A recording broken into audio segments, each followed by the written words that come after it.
Hi, I'm Ruth, and my talk this afternoon is called There is Power in a Union. First of all, I need to give credit to Billy Bragg because I stole that title from one of his songs. And the reason that I've given it that title is because when Gray asked me what I wanted to talk about this afternoon, it popped into my head because I think I've been doing a lot of work with leaders and teachers and heads and nursery managers and owners all over the country. And what I've seen in the response to this crisis is an incredibly powerful and unified movement. And it's really made me reflect and think about education. Um, I'm aware that I'm in a tremendously privileged position in that I am not one of the people having to make day-to-day decisions about what goes on in schools. And I cannot tell you how many times I've said the words to my husband, I'm glad I'm not a head teacher anymore, since about the beginning of March, actually, when all this started to look like it was going to get really tricky.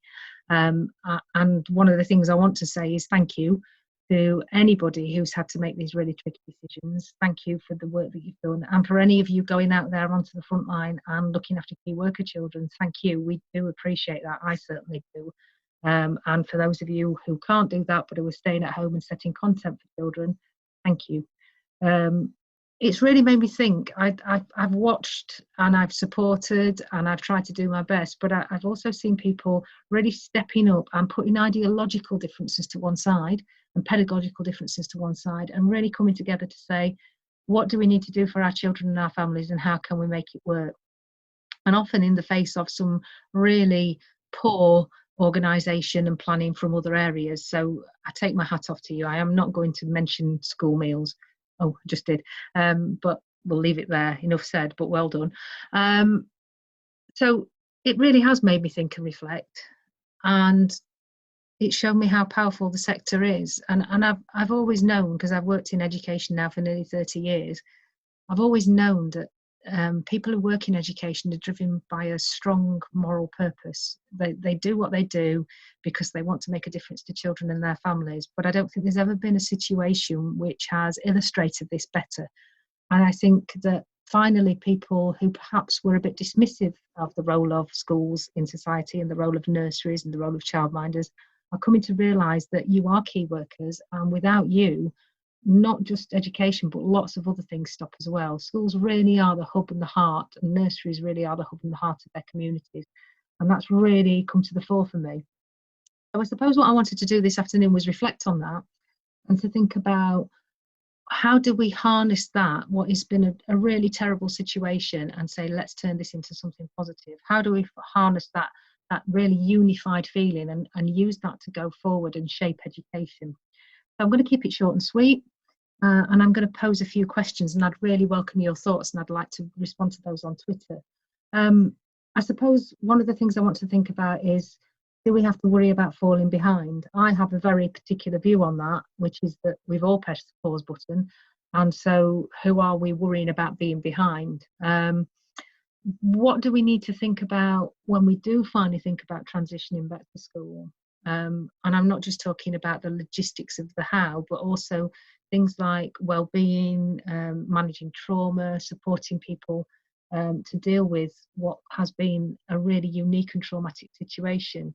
And how do we manage for our youngest children to explain that the things that they couldn't see that we told them they needed to be frightened of, they now no longer need to be frightened of, but they still can't see it. And so there's some things to unpick there. And I think, really, what do we take from this? What do we think about going forward? What's mattered in this situation? And how do we build that into our schools and our nurseries and our settings and our education system so that we come out of this with a better system than we went in? What's made a difference? I have some thoughts on that. And for me, I would just say that, obviously being literate and numerate is hugely important because you've had to wade through huge amounts of paperwork to make this work. But creativity and critical thinking have really come to the fore for me in this situation. The legislation alone is not enough. You have had to think really carefully about the unique situation that you find yourself in and adapt and develop strategies going forward to support your families and schools. And I think it would be really useful to hold on to some of those things and really think about how do we incorporate that going forward into our education system. what I've seen online is that lots of people have responded to lockdown in very creative ways, and I think more than ever we're seeing that the arts really matter. So maybe that's something to consider. What makes a difference in terms of our education system? Is it the SATs? Will it matter that our children haven't sat the SATs this year? Will it make a difference? Genuine questions. And what do we need to take going forward? And I think that unified approach, and also kindness being at the heart of everything that we do. The only way we're going to come out of this better off is that we're all kind to each other. So I think that's something that's fundamental to our future working together, regardless of our ideologies. So I am going to shut up now, and I'd like to explore those questions with you on Twitter. And I'd just like to finish by saying thank you very much. Keep on keeping on, and we really do value what you do. Cheers.